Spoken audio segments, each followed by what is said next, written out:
दोस्तों नमस्कार। जैसा कि मैंने पहले ही आपको बताया कि आजमगढ़ की धरती शुरू से ही ऋषियों और मनीषियों की धरती रही है।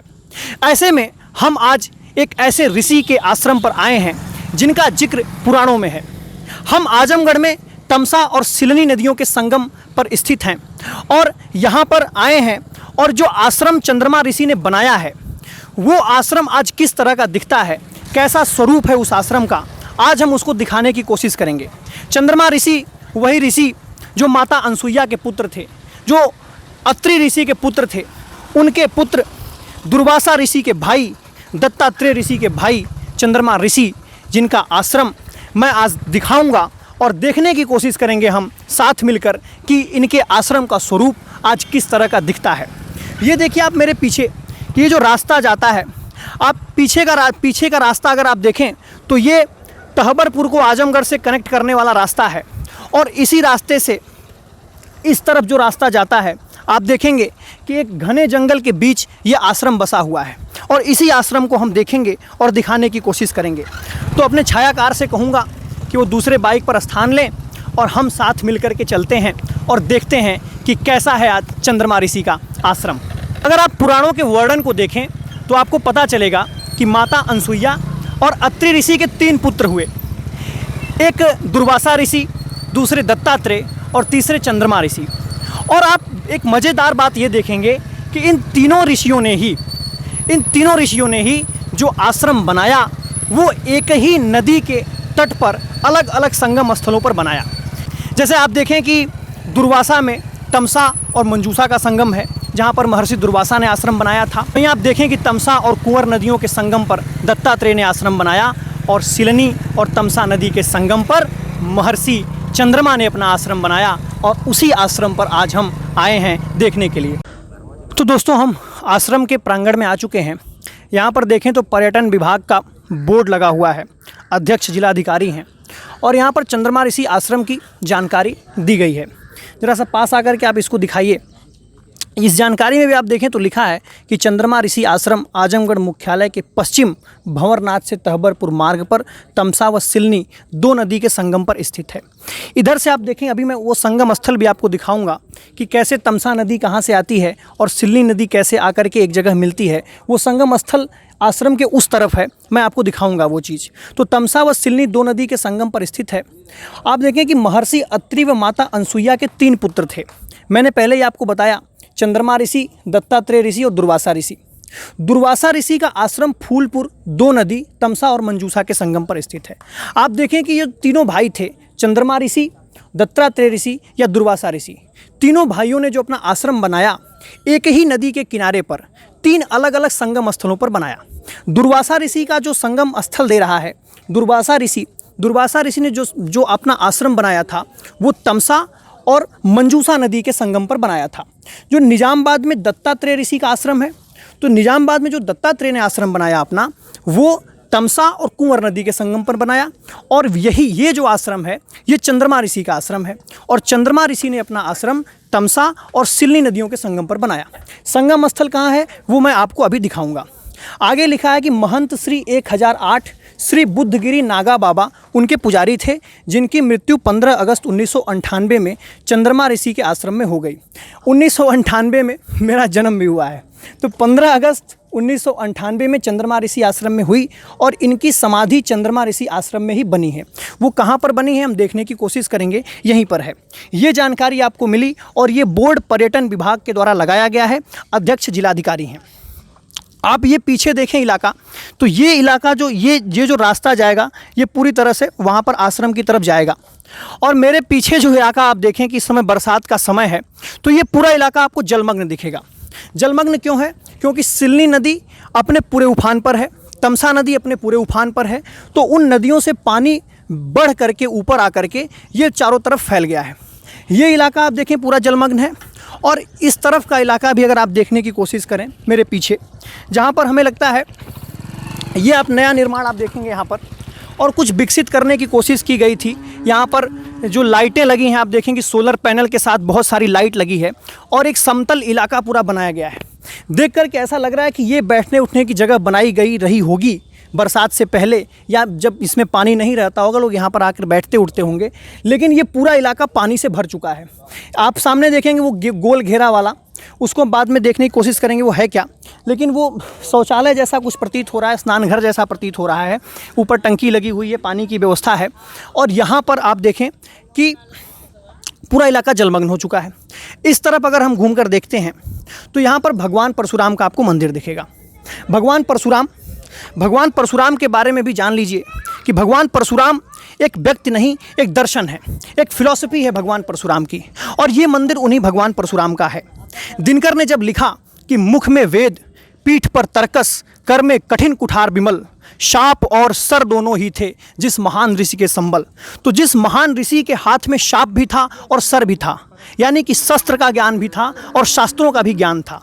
भगवान परशुराम एक साथ यज्ञाग्नि और असी की पूजा करने वाले, यानी कि यज्ञों की पूजा करने वाले, शस्त्रों की पूजा करने वाले एक ऐसे ऋषि मात्र हुए हैं जो परशुराम। आप इनका मंदिर यहाँ पर देखें, जो एकदम आप जैसे ही आश्रम में प्रवेश करते हैं यहाँ पर ये आपको मंदिर दिखता है। भगवान परशुराम के बारे में ये कहा जाता है कि भगवान परशुराम का जो दर्शन है कि बिना आप देखें कि आप अगर देखें तो बिना शक्ति के शांति भी स्थापित नहीं की जा सकती। और यही संदेश भगवान परशुराम से मिलता है आपको। भगवान परशुराम विष्णु के अवतार थे और विष्णु के अवतारों में आप देखें तो पहला अवतार जो विष्णु ने लिया मत्स्य अवतार, मत्स्य अवतारों के बाद कूर्म अवतार के बाद वराह के बाद नरसिंह, वामन और छठवें अवतार परशुराम थे। परशुराम के बाद आप देखेंगे कि राम का अवतार होगा और फिर कृष्ण का अवतार होगा। तो ये आश्रम में आपको प्रवेश करते ही पहली दफ़ा आपको जो देखने को मिलेगा ये परशुराम जी का मंदिर, ये बोर्ड, और यहाँ से हम आगे की तरफ बढ़ेंगे और आपको बारी बारी से देखने और दिखाने की कोशिश करेंगे कि किस तरह का स्वरूप आज इस आश्रम का बचा है। और ये भी देखने की कोशिश करेंगे क्या जो आश्रम महर्षि चंद्रमा ने बनाया था, क्या उसका कोई अवशेष यहाँ पर है अथवा नहीं है। लेकिन जो पहली नज़र में देखने में मिल रहा है, पुराने निर्माण तो बहुत ही कम दिख रहे हैं, ज़्यादातर आपको नए निर्माण देखेंगे आप। यहाँ आप देखें कि ये लाल घर जो लिखा हुआ है बोर्ड पर, स्नान घर, ये स्नान घर बनाया गया है। और स्नान घर के बाद ये रास्ता जो आगे की तरफ जाता है और बारी बारी से हम देखने की कोशिश करते हैं कि यहाँ क्या है। आप देखें कि ये पीछे पूरा घना बाग है आम की, और काफ़ी पुरातन पेड़ ये दिख रहे हैं आम के। और यहीं पर ये आपको देखें तो जो विकसित करने का प्रयास किया गया, पिछले बार भी जो बैठकें हुई, जो जिलाधिकारी यहाँ पर आए और तमाम तरीके के पर्यटन विभाग के द्वारा जो प्रयास किया गया, हम उनकी भी आज देखने की एक तरह से कोशिश करेंगे कितना काम हो पाया, जितनी बातें हुई, जितनी मीडिया में कवरेज हुआ, जितना कुछ हुआ, उस पर कितना काम हुआ, कितना विकास हो पाया इस आश्रम का, ये भी हम देखने की कोशिश करेंगे। मैं लगातार नए और पुराने निर्माण की बात कर रहा था, तो आप ये देखें एक प्राचीन धरोहर आपको दिखेगी। ये कुआँ, जलकूप जो कि प्राचीन समय में एक स्रोत हुआ करता था पानी का। जब इतना विकास नहीं हो पाया था हैंडपम्प्स का, जब इतना विकास मशीनरी का नहीं हो पाया था, तो इसी तरीके के कुएं से पानी निकाल करके लोग स्नान ध्यान का काम करते थे। नहाने के लिए पानी, पीने के लिए पानी, कपड़े धोने के लिए पानी, इसी तरह के कुएं से निकाले जाते थे। और आप ये देखें कि काफ़ी प्राचीन कुआं हमें दिख रहा है और ये घिर्री यहाँ पर लगी हुई है। घिर्री की सहायता से पानी निकाला जाता था, जो पुराने लोग हैं बताते हैं। और इस घिर्री लगाने से थोड़ा सा बल कम लगाना पड़ता था पानी निकालने के लिए। और ये कुआं आप देख पाएंगे यहाँ पर बहुत पुराने निर्माणों में। और जो बोर्ड पर जिक्र था बाहर पर्यटन विभाग के, तो पर्यटन विभाग के बोर्ड पर जो जिक्र था नागा बाबा, जो नागा बाबा की समाधि का जिक्र था, आप देखेंगे कि वो समाधि यहाँ पर आपको देखने को मिल जाती है। मैं अपने छायाकार से कहूँगा कि दिखाएं ये, और ये नागा बाबा की समाधि आपको यहाँ पर देखने को मिलती है। जो महान ऋषि होते हैं, जो भी धरोहरें होती हैं इस तरह के प्रकृति की, वो अपनी छाप छोड़ जाती हैं। जैसे पानी अगर गिर गया कहीं ज़मीन पर तो पानी तो उड़ जाता है, लेकिन अपनी छाप जरूर छोड़ जाता है, वहाँ पर वो निशान बच जाता है। इसी तरह के ऋषियों के निशान भी समाधियों के रूप में आपको देखने को मिलते हैं इस तरह के धार्मिक स्थलों पर। ये नागा बाबा जो कि यहीं आश्रम के पुजारी थे, 1998 में मृत्यु हुई थी 15 अगस्त को, और उनकी समाधि यहाँ पर आपको देखने को मिल गई।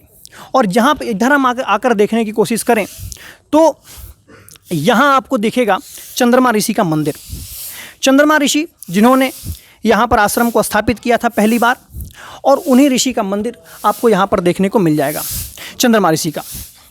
और यहीं पर आप पीछे आएँ, पीछे आकर के आप देखने की कोशिश करें तो यहीं पर ये देखिए कि इस दिशा से, पश्चिम दिशा से बह करके आप देख, ये तमसा नदी आगे की तरफ निकल जाती है और इस दिशा से आप देखें कि ये उत्तर दिशा से सिलनी नदी निकल करके आती है और इसी तमसा में मिलती है और यही वो संगम स्थल है।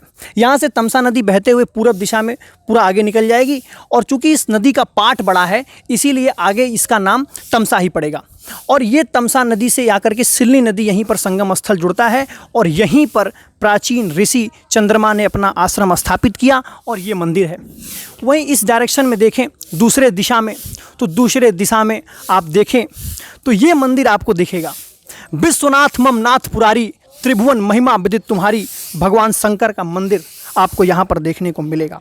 और भगवान शंकर के मंदिर को आप यहाँ पर देखें और इसी मंदिर के ठीक सामने चंद्रमा ऋषि का मंदिर है और ये संगम स्थल मैंने आपको दिखाया। तो ये पूरे आश्रम का परिदृश्य आपको देखने में अच्छा लगा होगा और यही आश्रम का स्वरूप है। लेकिन देख करके आपको एक नज़र में यह जरूर प्रतीत होता है कि आश्रम, ये जो प्राकृतिक धरोहर है, ये जो प्राचीन धरोहर भारत की है, उसका विकास उस तरह से नहीं हो पाया है जिस तरह से होना चाहिए। जितना विकास सचमुच होना चाहिए इस पौराणिक ऋषि, इस तरह के प्राचीन स्थलों का, उतना विकास तो नहीं ही हो पाया है। इस तरह के स्थानों का पूरी तरह से मैं ये वीडियो जिला प्रशासन को और साथ के साथ में भारत सरकार, उत्तर प्रदेश सरकार को संदर्भित करता हूं कि आप इस तरह के धार्मिक स्थलों का विकास कुछ इस तरीके से करें कि अर्थव्यवस्था को एक नई गति मिल सके। अगर आजमगढ़ में इस तरह के प्राचीन पौराणिक स्थल हैं तो उनका विस्तृत विकास क्यों नहीं हुआ, यह प्रश्न बनता है और यह प्रश्न बनना चाहिए। और आजमगढ़ की धरती, आज पूर्वांचल की धरती, जो एक तरह से आप देखें कि जिसकी अर्थव्यवस्था में उतनी गति नहीं रह गई है, अगर इस तरह के प्राचीन धार्मिक स्थलों को पर्यटन के रूप में विकसित किया जाए तो भी अर्थव्यवस्था को एक नई गति मिल सकती है। आजमगढ़ का विकास हो सकता है, पूर्वांचल का विकास हो सकता है। तो इस तरह के धार्मिक स्थलों के विकास के लिए आप अपने स्तर पर आवाज़ उठाइए और मेरी भी गुहार उत्तर प्रदेश सरकार और भारत सरकार से यही है कि आप इस तरह के आश्रमों का पूरी तरह विकास करें और इतना विकास करें कि वह एक पर्यटन स्थल के रूप में स्थापित हो सके और साथ के साथ यहाँ के विकास को एक गति मिल सके। बहुत बहुत धन्यवाद।